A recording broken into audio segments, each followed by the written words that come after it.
Welcome to Hebraic Insights in the Gospels. Join us every Sabbath on Zion Road Radio for a look at the life, deeds, and words of Yeshua Messiah and his followers from the Torah-centric Hebraic perspective they were originally lived and written in. Stand at the crossroads and look. Ask for the ancient paths. Ask where the good way is, and walk in it, and you find rest for your souls. You find rest for your souls. Oh, you find rest for your souls when you walk in his way. Today's program is on Luke chapter 19, verse 28 through verse 48. Please get out your Bible and follow along. When Messiah presented himself as the King of Israel, why did he go into Jerusalem riding on a donkey? What was the significance of entering Jerusalem from Bethany? Why did so many of the poor accept him as their king, while the corrupt elite rejected him? Why do so many of the world's leaders throughout history reject God? What makes Messiah and his kingdom so much better than the leadership of the ungodly elite? Apart from God, can there ever be a system of leadership that overcomes man's lust for power? Why should we, as good citizens of Messiah's kingdom, avoid taking justice into our own hands? Is Messiah a pacifist who will allow the wicked to oppress the righteous forever? Or will there be a day of judgment? How will Messiah deal with the corrupt elitists of our day when he returns? What hope do the poor and the oppressed have that the wicked do not? Stay tuned throughout today's program for Eliyahu ben David's insight on these questions and more in Luke chapter 19, verse 28 through verse 48. And now, here's Eliyahu ben David. Stand at the crossroads and look. Ask for the ancient paths. Ask where the good way is, and walk in it. Shabbat Shalom, friends. Our theme is Behold Your King. And we're looking at Luke chapter 19 and the triumphal entry and surrounding events. And I think we're going to find this very encouraging and exciting. Yeshua presented himself to his people as the King of Israel. And the Messiah came. This was the first coming of Messiah to his people. And it's very curious that Messiah came riding on a donkey. And if it weren't for the prophecy in the book of Zechariah, nobody would ever expect a king to present himself riding on a donkey. You know, one thing when you just spend a few minutes looking at donkeys and you see people riding donkeys, the first thing that comes to mind is how ridiculous it looks, right? You have these great big people riding these little animals that aren't a lot bigger than a large dog. And it seems so strange when you see that. And I think when you think of the Messiah of Israel coming, presenting himself as the king, riding a donkey, you know, we want to think of it as like this grand, amazing thing, but on a certain level, it looks kind of ridiculous. You know, and I think that's part of the story. That's part of what we kind of have to think about. Let's look at the verses here a little bit more. It said, having said these things, he went on ahead going up to Jerusalem. So they're still on their way to Jerusalem. And then it says, it happened when he drew near to Bethphage and Bethany at the mountain that is called Olivet. He sent 2 of his disciples, saying, go your way into the village on the other side, in which as you enter, you will find a colt tied whereon no man ever yet sat. Untie it and bring it. If anyone asks you, why are you untying it? Say to him, Adonai needs it. So we have these 2 cities, Bethphage and Bethany. And these were very close together. That's why it mentions the 2 of them. Probably if you were walking from one to the other, you might not really notice where one would become the other. It's kind of like Minneapolis and St. Paul, only smaller. Something like that, cities together. And you get to Bethany first on the way. So it says as they drew close, then that's when Yeshua sent these 2 disciples. And I was looking at this, into the village on the other side. Well, it could be talking about on the other side of the village. So like as they're coming into the village of Bethany, on the other side of the village of Bethany is where they would find the donkey, or it might be in the other city. Could be one of the 2. But what's interesting to me here is that Yeshua launched his triumphal entry into Jerusalem as king on a donkey from the town of Bethany. And the word Beth, of course, we know means house in Hebrew, and Ani means the afflicted or the poor. So this is the house of the poor, or the poorhouse. I think a lot of us have heard of the poorhouse, right? Nobody wants to go to the poorhouse. Bethany is the poorhouse. So I think this is kind of explanatory of why Yeshua was riding on a donkey. Because poor people don't ride on horses, do they? Have a little more information. Bethany was the site of an almshouse for the poor and a place of care for the sick. Now, you always find these kinds of places in most of the world in the poor areas. Rich people don't want to have a place for poor people in their neighborhood. So you always find these kinds of places in poorer areas. There's a hint of association between Bethany and care of the sick in the Gospels. Mark tells of Simon the leper's house being there. I doubt that any Pharisees wanted a leper living next door. Yeshua received urgent word of Lazarus' illness from Bethany. It seems like Bethany was kind of a center for Yeshua's ministry when he was near Jerusalem. And there's good reasons for that. This is a 2,000-year-old tomb, thought to be the actual tomb of Lazarus. Found along with this is thought to be the house of Mary and Martha.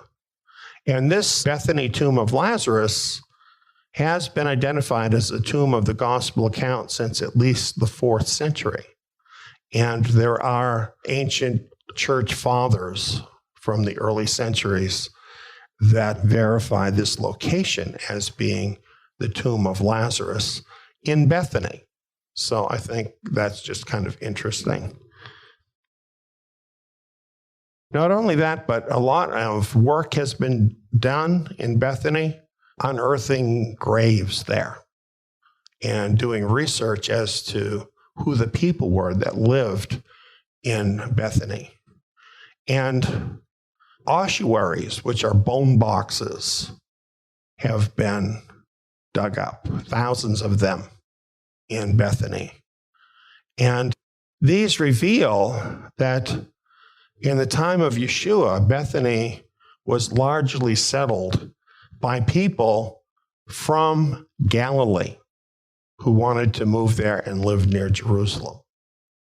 And so these folks likely had relatives in Galilee, right? These were basically the same people that Yeshua had been ministering to when he was in Galilee. So this is a different class of people than the people in Jerusalem. You know, all of the people of Jerusalem had to go up to Jerusalem for the feasts, but otherwise, not all of them were really welcome there because Jerusalem was dominated by the rich, the wealthy, and the powerful. That was the case. Well, when you look at Bethany, you see the Mount of Olives rising in between Bethany and Jerusalem. Bethany was out of the view of the temple and of Jerusalem. So that made its location suitable as a home for the poor, the care of the sick, all the stuff the wealthy people didn't want to see. It's hidden over behind the mountain. It's today, we might say, the other side of the tracks. That's Bethany. And I think it helps us to understand that when Yeshua launched his triumphant entry from this place, it's consistent with everything we've seen about him as we've been going through the Gospels. Yeshua was not ashamed of the poor people and the common people. In fact, those were the people clearly that he identified with. Even though he was comfortable eating meals in the homes of the wealthy, he always gave them an earful, however, whenever he did. But he really identified more closely with the common people and the poor. And this is really quite an amazing contrast, what he did with the whole leadership of that area, the elite of that area. We have some more here. It goes on and says, those who were sent went away and found things just as he had told them. As they were untying the colt, its owners said to them, why are you untying the colt? They said, Adonai needs it. And what struck me about it is Messiah saying, Adonai needs it. Because I really don't think about him as needing anything. I think he pretty much has everything. But the truth is, obviously, he does have need of things. I think that's kind of in a relative sense, but what it means is that we get to provide things that he needs in the sense of being part of the divine plan. And I just thought that was kind of a cool thing too. And so I'm not going into all these details. Of course, they did find the colt and so on, and they brought it to Yeshua. And they began on their way. Now, if you think of this happening while they're in Bethany, probably since they were bringing it to Yeshua, he's still sort of on the outskirts of Bethany, on the farthest side away from Jerusalem. So he's having to go through Bethany. And his disciples that are with him and those who had been following him on his trip, they were putting their cloaks in the road. They were crying out. And so as they were doing this, he's going right through these towns where his people are, right? Where the poor people, where the common people were.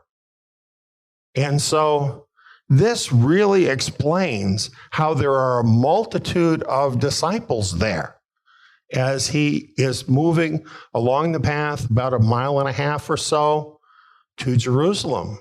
Because as these people are seeing this happen, these are the people he's been ministering to.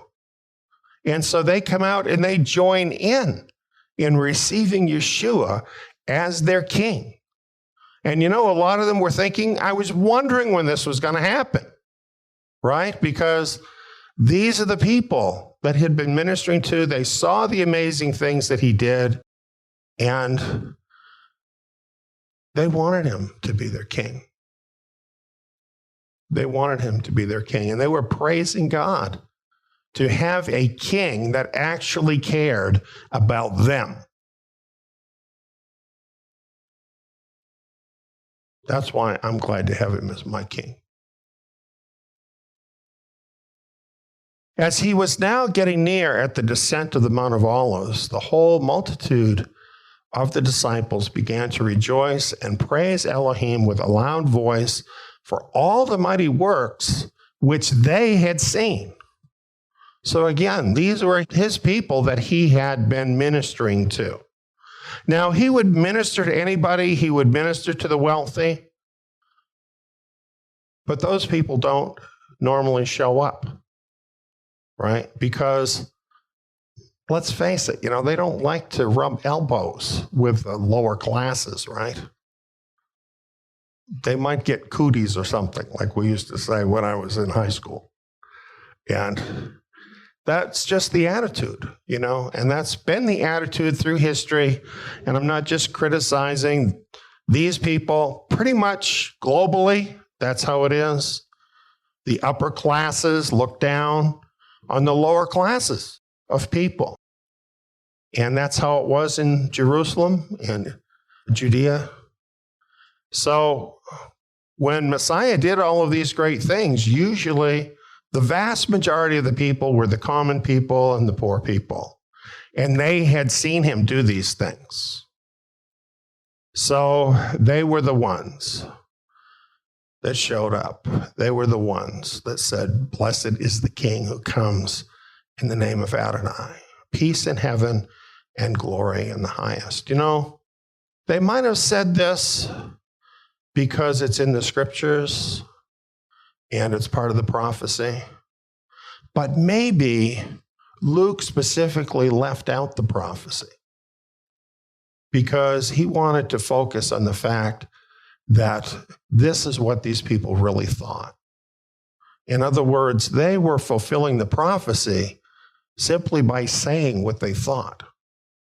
And the prophecy knew in advance, Yahweh knew, that this is how the people would respond to the Messiah. I don't think any of this was really set up to match the prophecy. That's what I'm saying. I don't think it needed to be, because when you realize where Messiah was when he launched his triumphal entry, no horses. If there's any animals at all, they're donkeys, right? You've got the poor who have been greatly blessed. And you know what? If this is the place of the sick, can you imagine the work that Yeshua Messiah did in Bethany? Because we had read earlier, he cured everybody that came to him with an illness. It must have been absolutely phenomenal what he did in those cities. And of course, even raised the dead Lazarus, as the book of John tells us. So Yeshua was sent to the poor, and it was largely the poor who accepted him and became his disciples. And they were the ones who recognized him as their king. Here's more about that. Yeshua said, quoting from the prophet Isaiah, "He has anointed me to preach the gospel," or the good news, "to the poor, to heal the brokenhearted, proclaim liberty to the captives, recovery of sight to the blind, to set at liberty those who are oppressed." This is talking about all the poor and sick people, right? That's who he was anointed to minister to, all the poor and sick people. The very people that really the wealthy elite didn't really care about. I think it's something to think about that, Because, a lot of times we think about Messiah as just kind of coming for everybody. And in a way he did, because they all could respond. Every person could respond. But the way it actually worked out is that it was the poor, the sick, the possessed, and the oppressed that were the ones who responded, the ones with the greatest need. And he had a special heart for those people. These were the ones that became his disciples.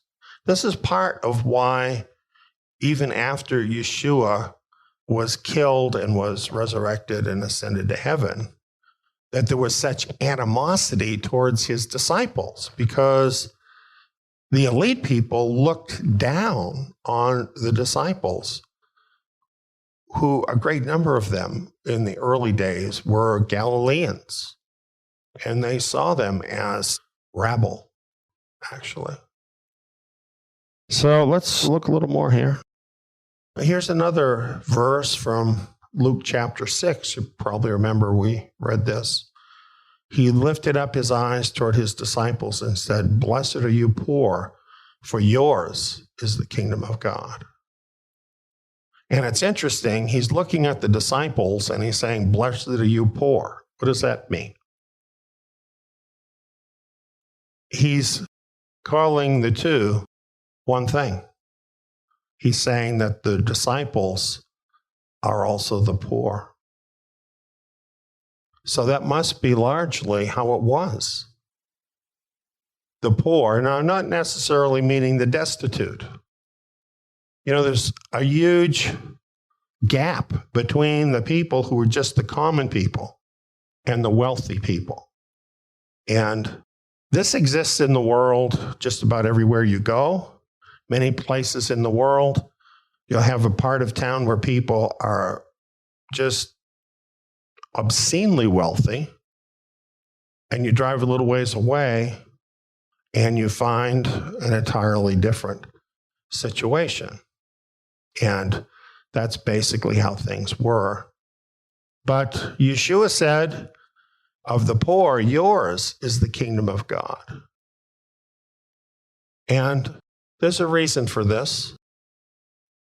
It's because the poor have problems that they can't solve with money because they don't have enough money, and that they can't solve with influence because they don't have any influence. And so what are they left with? They're left with crying out to God. And so it opens up their heart to God. Sometimes people complain because they don't have great wealth. But if you don't have great wealth, thank God for it. Thank God that he didn't burden you with great wealth that would shut your heart to the knowledge of the truth. Yes, there are some exceptions, but not a lot. Not a lot.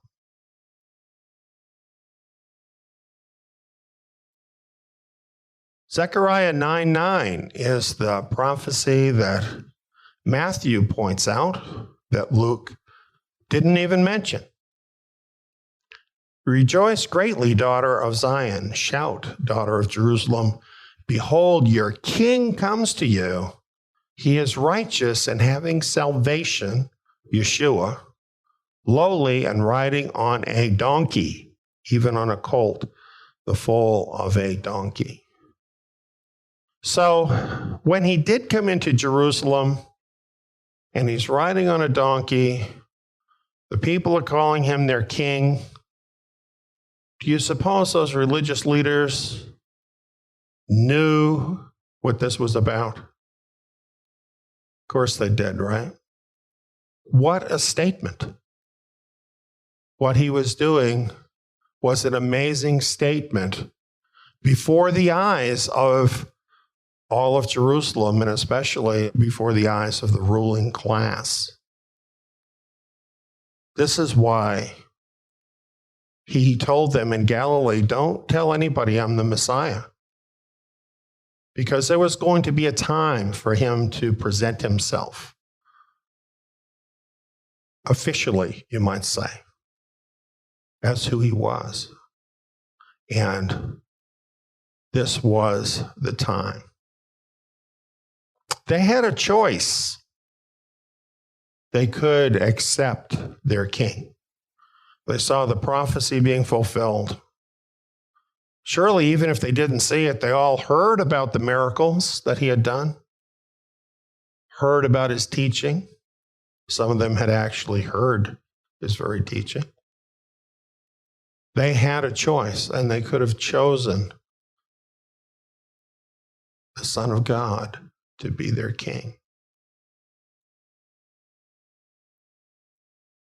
Behold, your king comes to you lowly and riding on a donkey. This word lowly from the book of Zechariah is the same word that's part of the word Bethany, ani. It means poor, afflicted, humble. Interestingly, Messiah did not only identify with the poor and the humble, he himself came to them as poor and humble.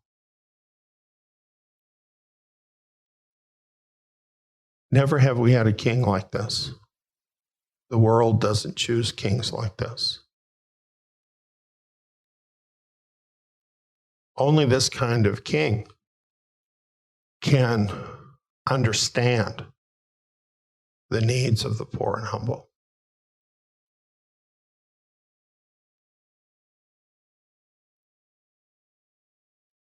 When you look at a donkey next to a horse, it just tells you everything, doesn't it?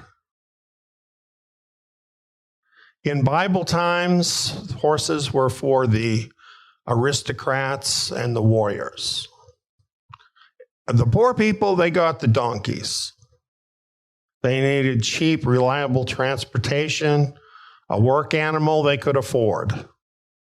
So that was the donkey.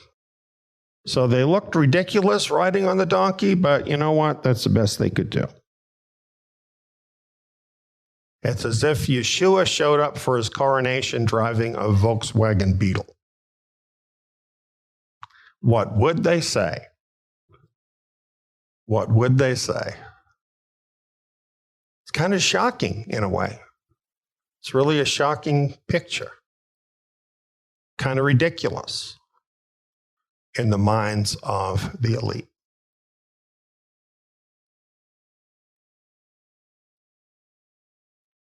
Some of the Pharisees from the multitude said to him, Rabbi, rebuke your disciples. Why did they say that? This whole picture to them was preposterous. A king riding a donkey. To them, this is like a show, right? Like some kind of a ridiculous comedy. There's no way that they could really even grasp this. And yet, Yeshua was not someone to be trifled with. Though he was lowly, he had power. He had power they didn't even have, right? But aside from the miracles he could do, the biggest power that he wielded with them was the power of the truth. He was not afraid to tell them the truth. Anybody that would do this, obviously, is not afraid of anything. Isn't that true? He was not afraid of anything. This is one of the reasons why I am so proud to have him as my king. Because he is so absolutely fearless. You know, as a man, not just as the Son of God, but this was absolutely fearless to do what he did. But it only gets more fearless as we go, right? So he told them, I tell you that if these were silent, the stones would cry out. It was that important an event. This was a divine event. And he was letting them know it. So let's talk about these people. here's some of the reasons why they would not accept him and were really so offended. Because a lowly king is the natural enemy of the elite. Right? Because if you have a lowly king who has authority, how is he going to feel about the proud and haughty elite? They would have no power over him. They would have no way to bribe him. They would have no way to control him. He's not one of them, so he doesn't favor them. They depend on that. What is going on, for example, in Washington, D.C. right now? As an example, the wealthy elite, the corporations, they all send their lobbyists to the rulers. And the rulers, they're all wanting that money. They're all wanting that support from the wealthy. And that's really what feeds the whole machine, isn't it? And what happens to the common man and the lowly? Well, they claim to care. But how come the things that the majority of the people want to see happen never happen? Because they're not the ones that have the power. And the elite want to keep it that way. And that's always been true. If they were to accept him as their king, that would mark the end of their authority and control. Didn't want to let that happen. They will do anything to hang on to power. This is the lesson of history. The powerful will do anything to hang on to power and to amass more if they can. That's just the lesson of history. So because of that, the elite class will never, underline never, submit to divine authority. That's why there must be a war between them and the rightful king. It can't happen peacefully. He came peacefully. You notice that? On his first coming, he gave them the benefit of the doubt. That's what happened. He didn't come to them ready to make war with them. He came to them riding on a donkey, lowly. He gave them a chance, right? That's what he did. All the while knowing their hearts. But they could never say, well, he tried to force us. Because he didn't do that.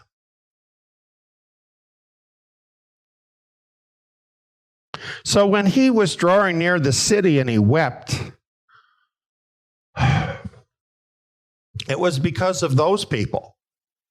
You know, he wasn't real worried about the people in Bethany and Bethphage and Galilee that had seen his wonders, that even named him as the king, though they had no power to put him into office.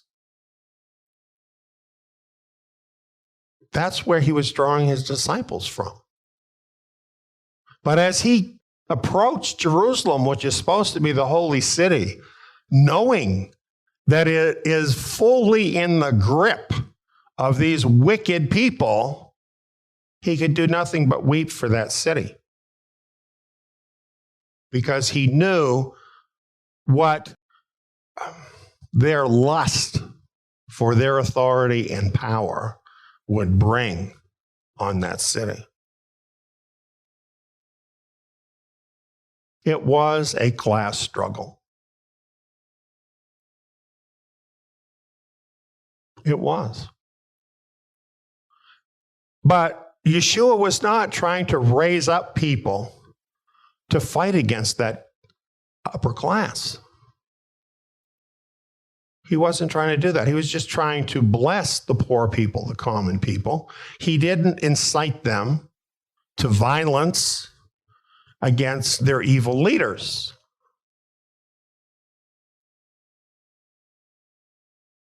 However, he and they were so threatening simply in speaking the truth and standing up for the truth that the leaders became their vicious enemies anyway. Don't be surprised when the same thing happens to you. This world, driven by the evil plans of the elite, is moving farther and farther and farther away from righteousness, farther and farther and farther away from the Torah, farther and farther away from the Creator. And this makes those who align themselves with Him their natural enemies. So though you mean them no harm, you don't want to hurt them in any way, you're not attacking them, they will attack you. This is happening many places in the world right now. And don't think it can't happen in America, because you know what? We've said that about a lot of things that now have happened in America. It can happen here. It can and will happen everywhere, because there is an oppressive world government just over the horizon. And that's a fact. Because just as with them, we are indeed in a time of visitation. This is why we see this big separation going on in the world. It's because even now, Messiah is visiting them from heaven, and he's giving them enough rope for them to fully express what they want to do and to allow the righteous-hearted people of the world to see it. It's all right there on your TV screen, right on your computer screen. You get to see it all unfolding before you. You get to see who these people really are and what they're really doing. And you can align yourself with them because you think they're going to be the winners, and you want to be like them, and you want all the wealth and power they have. Or if you have a righteous heart, you'll be disgusted by them and everything they're doing, and you want to set yourself apart to be part of Yahweh's holy people. Those are the two choices that everybody will be left with as these last days progress forward.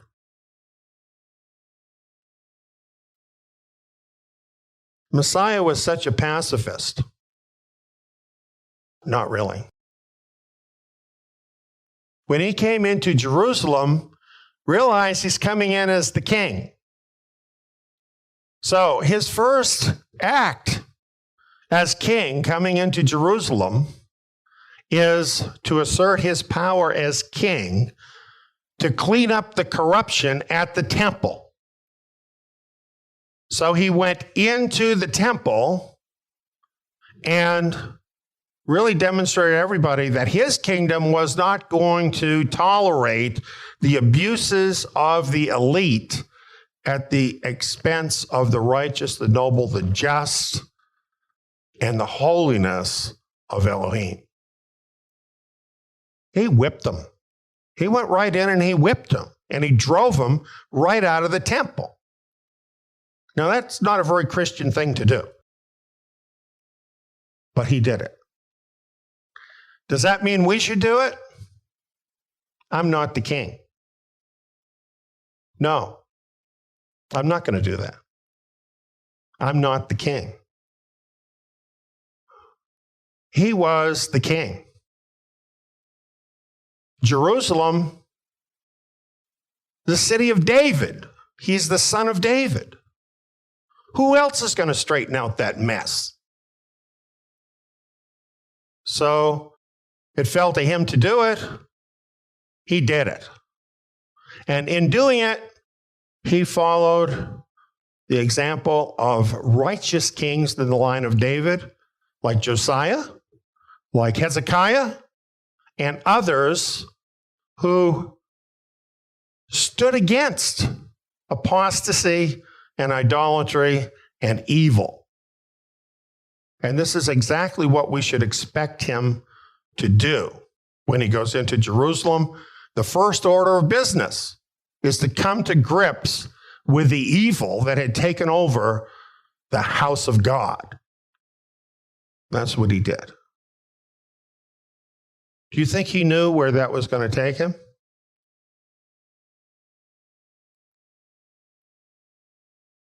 He totally forced those religious leaders to have to decide who they were and what they were going to do.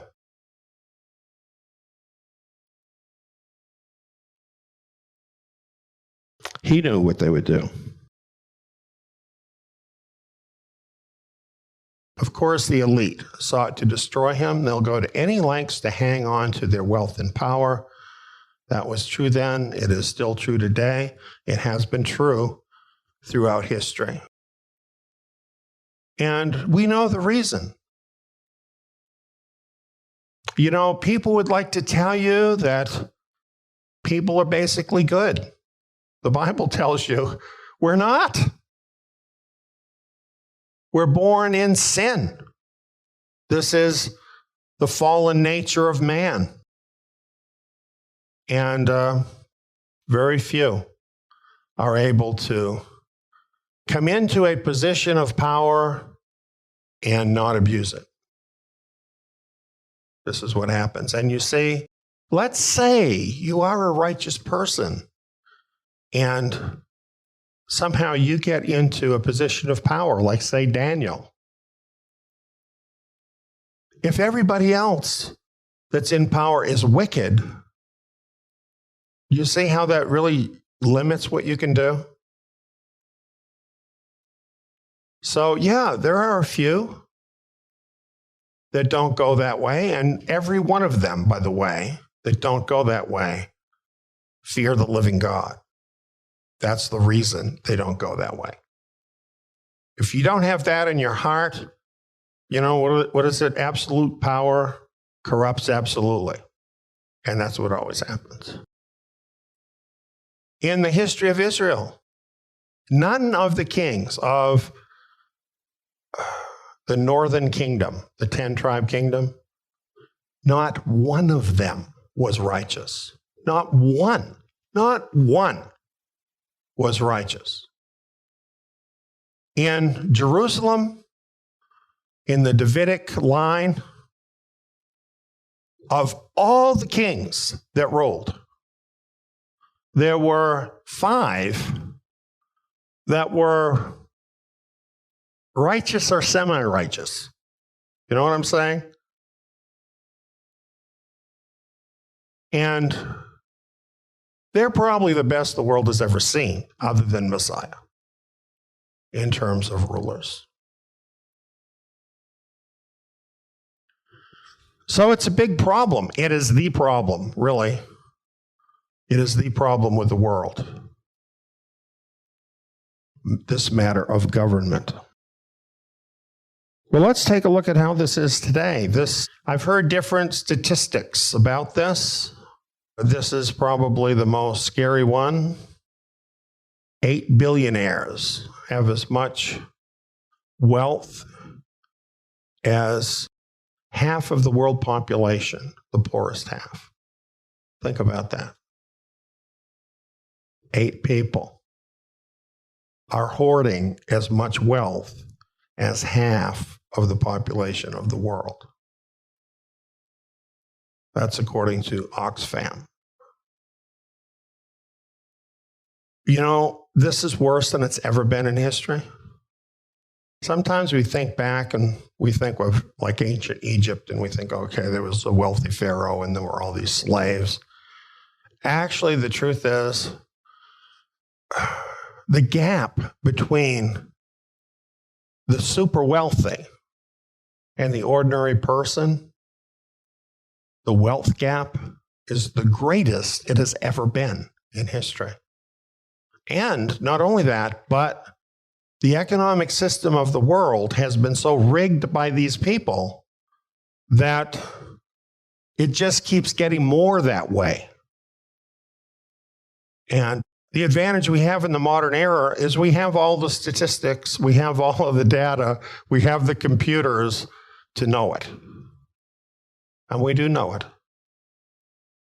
Well, is this just a matter of numbers, or does this mean something?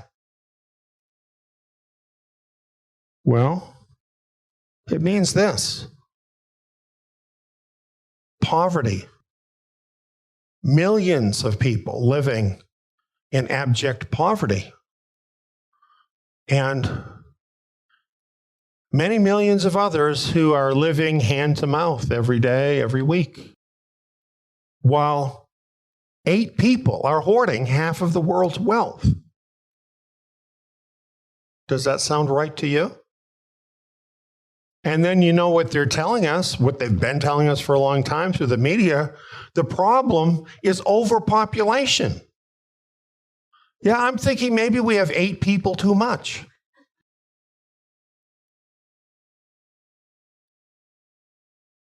You know, Yahweh made this earth to produce enough for every person. We can all have an abundance. If it weren't for the fact that we have this system that is put in place so that these super elite people are able to siphon off all of this wealth for themselves. So much more wealth, really, than any one person could ever possibly use. That's more than just economics. That has to do with evil.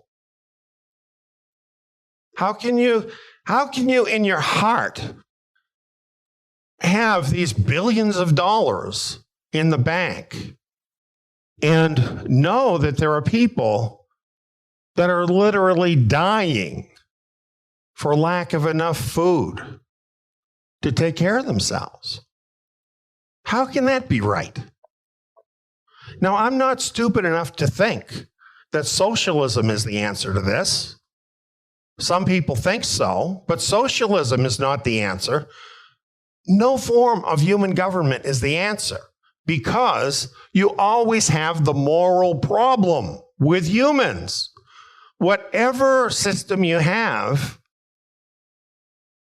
the wicked are going to know how to utilize that system in such a way as to get at the top, and they'll just do the same thing all over again. There is no human government that you can devise that is going to change it, because the heart of man is evil. So yeah, you know, when you look at this, it's very clear that the super wealthy could eradicate poverty. They could do that by sharing their massive hoarded wealth with the poor. There is another way, though, to do away with poverty. They could kill off billions of poor people when they're of no more use to them. That would be another way of doing away with poverty. And my question is, which method do you think they prefer?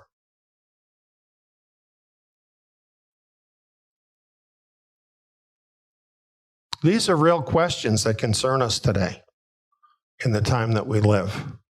And it's really no joke.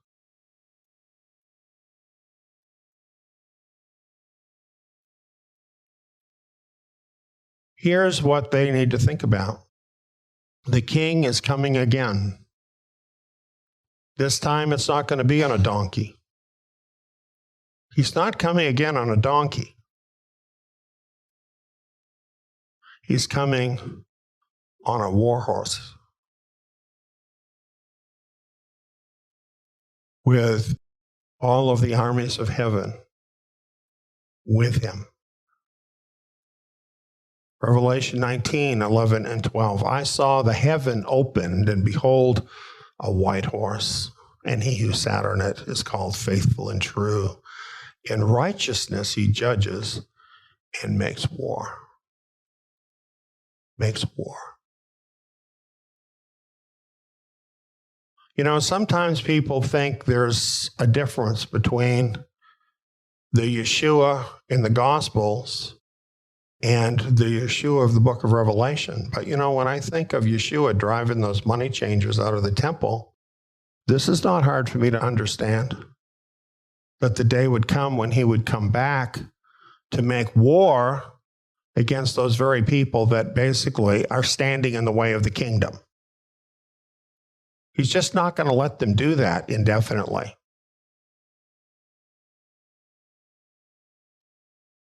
Isaiah 11 says this, with righteousness he will judge the poor and decide with equity for the humble of the earth. He will strike the earth with the rod of his mouth, and with the breath of his lips he will kill the wicked. Now, these are not fun things to talk about. We don't want to see anybody get hurt, do we? But we also don't want to see wickedness rule the earth forever. This is not to the glory of God, for wickedness just to go on forever, for evil people to think they are God, essentially, and that everything belongs to them, for them to go on oppressing the world and stealing, essentially, from the poor. That has to come to a conclusion. And the only way it can come to a conclusion is if our King, Yeshua, comes and makes war with those people, because they're not going to give it up. They're not going to give it up peacefully. And that's already been proven when he came on a donkey. Think of what this means. At last, the earth will have the powerful, but just and righteous government that the poor and the honest-hearted have always longed to have. It's always the wicked that ruin everything for us, isn't it? Why do you even need to lock your door in your car or your house? Can you imagine living in a world where we could just throw away all the keys? That's just one little thing. That's what the kingdom will be like for those who enjoy it here on the earth. No more oppression. People free from all of that. Free from poverty, sickness, and disease. Living in the world that our Creator intended.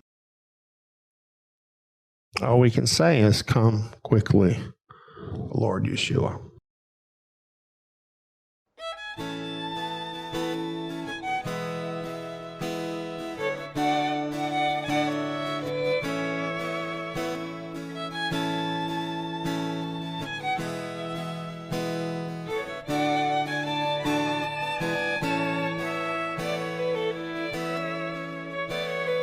Stand at the crossroads and look.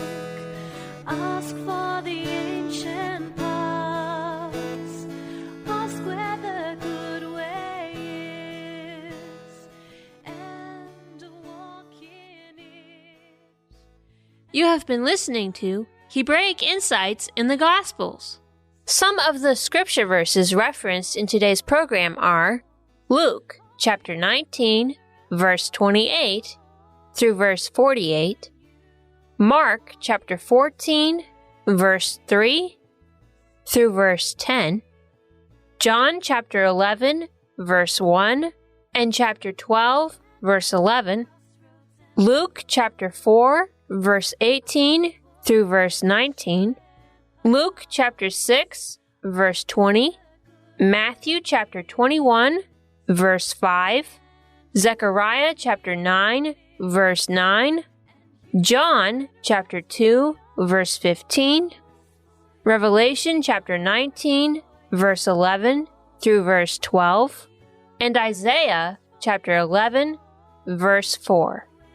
Further teachings and study materials on Messiah, Messiah's kingdom, the laws of Messiah's kingdom, otherwise known as the Torah and the rest of the scriptures, what will happen at Messiah's return, the elite and their role in Bible prophecy, the one-world government of the anti-Messiah prophesied to happen in the last days, the role of the remnant of Israel as an alternate choice, a light to the world, and a sign of the coming of Messiah's kingdom in the last days, the great harvest from out of every nation that will happen after the remnant of Israel returns, more about how Yeshua came as the King of Israel, and how you can be prepared for his return and these last days, along with many other related topics, can be found at our membership site, Zion Tabernacle.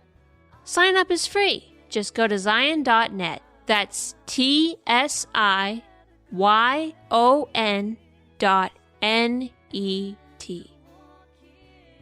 New programs on the Gospels will be airing every Sabbath on Zion Road Radio. Tune in next Shabbat to learn more from Hebraic insights in the Gospels. Shabbat Shalom!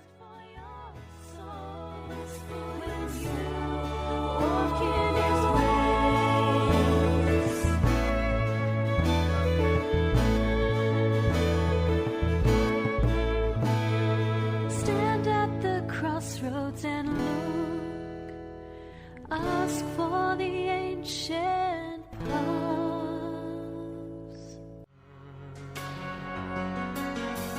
Love Yahweh, He heard my cry when I had lost all earthly power.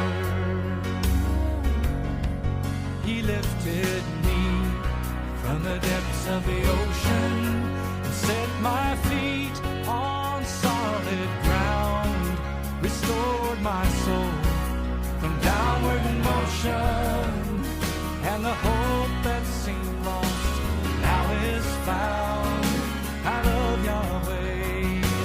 I love Yahweh.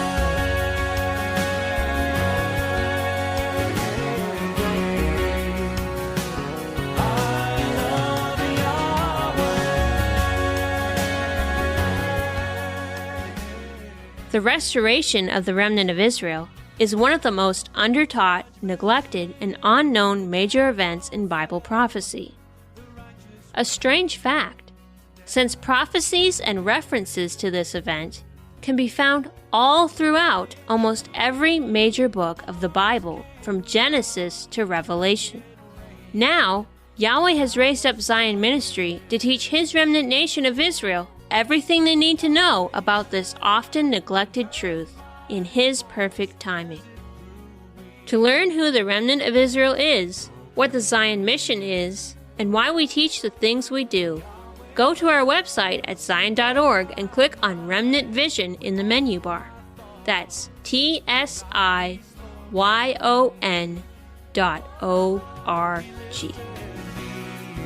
From the depths of the ocean, set my feet on solid ground, restored my soul from downward motion.